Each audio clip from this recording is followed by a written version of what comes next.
Hi everyone. Over the past decades, crude oil or petroleum has become a vital energy resource as oil accounts for a significant percentage of the world's energy consumption. One effort to reduce dependence on petroleum is to increase the gas utilization, well in this case in Indonesia, including the use of liquefied petroleum gas or LPG. The LPG production is dependent to gas production, which will create issue if the gas production decrease. So this paper will talk about the impact of gas decline to LPG recovery and also optimization strategy to prevent the LPG facility from shutdown. Okay, quick for the outline. First one is introduction, then talk about methodology, result and impression, and continue with the conclusion.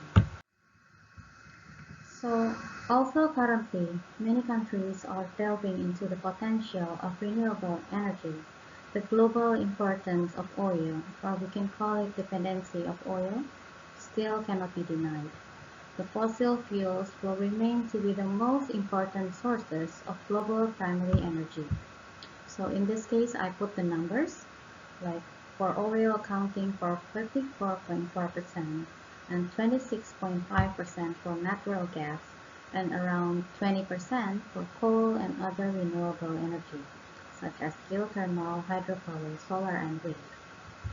So one of the risks in gas and oil production is the decline production rate.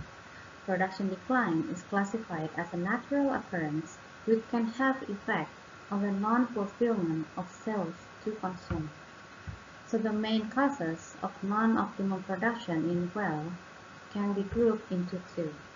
They are the decreasing formation productivity and decreasing production rate.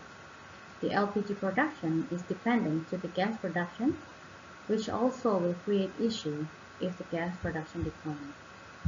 Well, in a facility, LPG facility, for static equipment, the exact capacity will not be critical issue. But in contrary, for equipment that is dynamic, we can call it rotating equipment, it has a specific working range, or also called operating limit. So in the condition of the gas decline production, it is necessary to modify the facilities. The modification is created by resizing the rotating equipment at a lower capacity, including the control mechanism, compressor restaging, turbo expander restaging, and also resizing the control valves and other control mechanisms. Okay, now we enter the methodology. So through the extraction process, it is expected that the design can recover 98% of propane and 99% of butane from the gas cells. In this case, the turndown ratio of this plant is 25%. This is mainly due to the limitation of the main rotating equipment, which called turbo expander.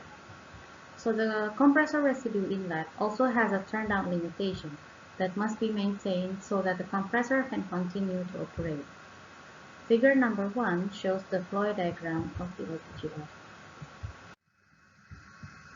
So the methodology, we use process simulation for this new condition.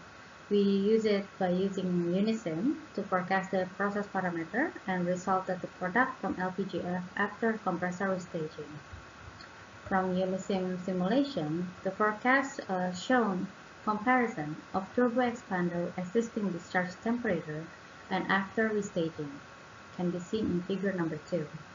It shows that after restaging, the temperature can reach lower than current condition and will optimize the LPG fractionation.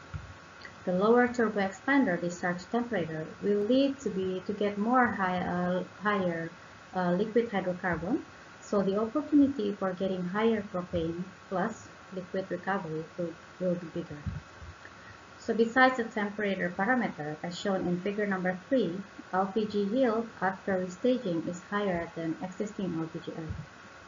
From simulation using Unisim software, it is expected by compressor restaging could impact positive on the LPG facility optimization with higher efficiency, higher LPG yield, and better operability at lower flow conditions. In this case, the simulation run with using three cases. For low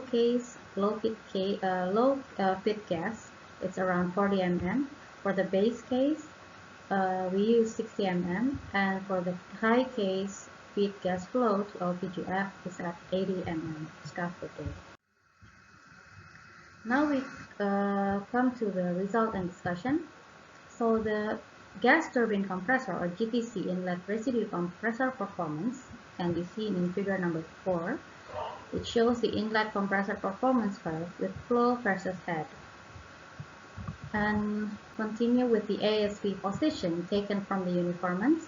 The ASP position for both high pressure and low pressure compressor are 90 to 100% closed compared to before restaging when it was 60 to 70% closed. When both units operated with anti-surge control valve closed, the noise around the package will be lower. That's a very ideal condition. Fuel gas saving from figure number 6. There is around 42% decrease in GTC fuel consumption from around 1040 kg per hour to 600, and the total fuel gas consumption after restaging decreased around 12% from 5.9 mm to 5.3 mm. The turbo expander performance as shown in figure number 7, after restaging, the discharge temperature and pressure to the ethanizer can reach -78 degrees Celsius at inlet flow 34 mm.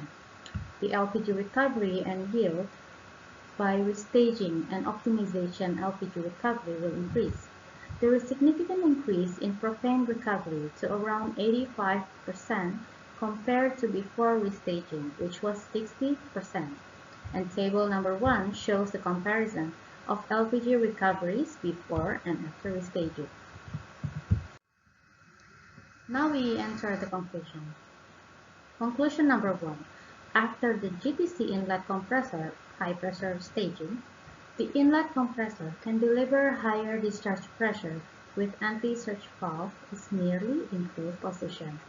This higher discharge pressure will provide bigger pressure expansion on turbo expander, which will increase the LPG recovery. Number 2.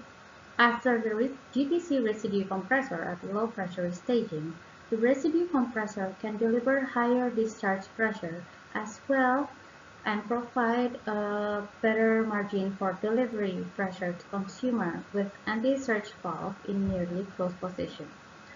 This will provide optimum compressor performance. Number 3. After the turbo expander restaging, discharge temperature of turbo expander to the ethanizer column can get cooler temperature up to -78 degrees Celsius, which significantly increase the LPG recovery from 75% to 90%. The LPG yield also increased from 32 barrels per mm scuff to 40 barrels per mm scuff. It is expected that turbo expanders still can be operated with lower gas rate even at 20 mm scuff per day. This can keep the LPG plant keep running. Number 4. In terms of fuel gas saving, fuel consumption of GTC has been reduced by 42% from 1 mm to 0.6 mm, whilst the total fuel consumption decreased by 12% from 5.9 to 5.3 mm. Number 5. The LPG control valves after modification and resizing shows higher valve opening, which provide better operating controllability. Number 6.